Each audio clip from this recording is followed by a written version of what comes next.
Cédric Toumsif, bonjour. Bonjour monsieur le journaliste. Vous êtes élu conseiller communal en Karisimbi.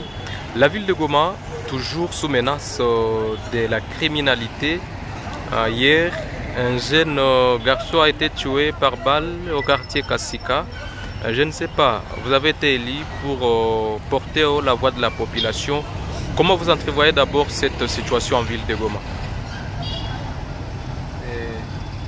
Depuis d'abord, nous présentons nos condoléances aux jeunes de ma commune. Notamment, je vois la personne de Gaël Kassere Kamadilou.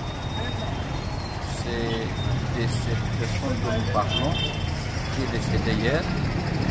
Et la circonstance de sa mort vraiment nous a tiqué. Et il revenait de sa petite boutique, là où il fait passer les transferts des unités et les transferts de monnaie. De retour de son domicile, on a dit les personnes en uniforme ont tiré sur lui. Voilà, messieurs les journalistes, les messages de condoléances et de compassion à toute la population de Karisimbi et de la jeunesse. Mais qu'est-ce que nous pouvons dire? La question de l'insécurité grandissante dans la ville. Quels sont les acteurs? Qui sont ces vrais acteurs? Qui sont ces vrais acteurs? Et nous pouvons dire le banditisme dans la ville de Goma est encouragé par les mêmes personnes avec qui nous vivons. Ces personnes avec qui nous vivons ne nous aiment pas. Et s'ils ne nous aiment pas, ils trahissent. C'est un message que nous lançons à la jeunesse. Lorsque vous avez votre capital, vous conjuguez avec eux. Il serait mieux qu'il y ait la discipline dans notre population. Savoir les heures de travail. Et si vous faites les transferts de monnaie, à quelle heure vous devez stopper? Observez toutes ces mesures là-bas. Et qu'est-ce que vous recommandez aux autorités provinciales ou bien urbaines? C'est le deuxième élément. Ça, je m'adresse d'abord à la population qui m'a élu.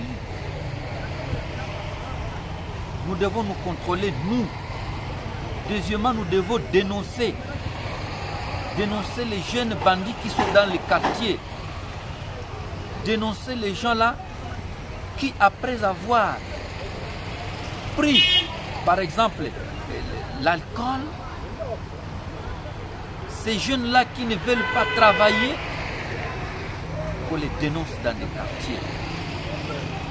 Et au service de sécurité, ici je m'adresse beaucoup plus aux agents qui ont dans leurs attributions la sécurité en leur charge. Et vous savez, messieurs les journalistes, on doit renforcer les contrôles de sécurité dans notre ville.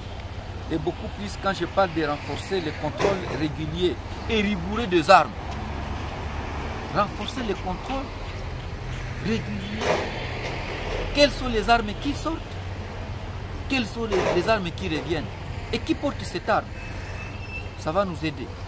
Le deuxième élément, on doit organiser les perquisitions. Ces perquisitions, comment ça va se faire?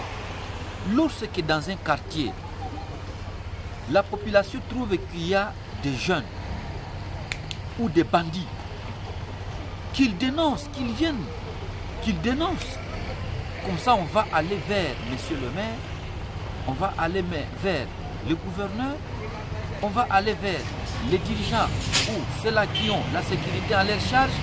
Nous allons dénoncer, nous allons leur montrer que ceci se trouve telle part.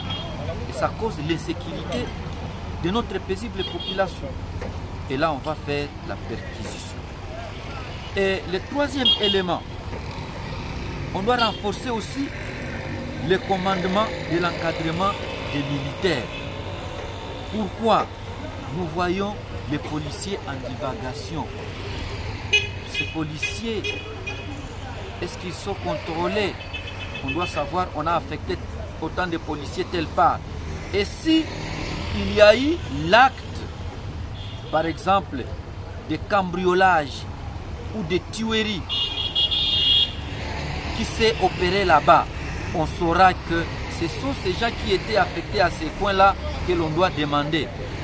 Ça, vraiment, nous insistons pour qu'il y ait renforcement des commandements, de l'encadrement de nos militaires et nos policiers. La discipline militaire doit aussi intervenir.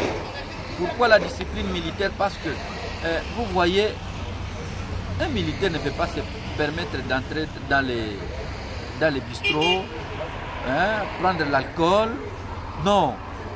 Ou les armes en divagation, non, non. En tout cas, un militaire, c'est quelqu'un qui porte la vie parce qu'il est censé protéger. Quand il a l'arme, c'est censé que il a le feu. Il a le feu. Maintenant, quelqu'un qui porte le feu ne peut pas parler sous émotion ou prendre l'alcool.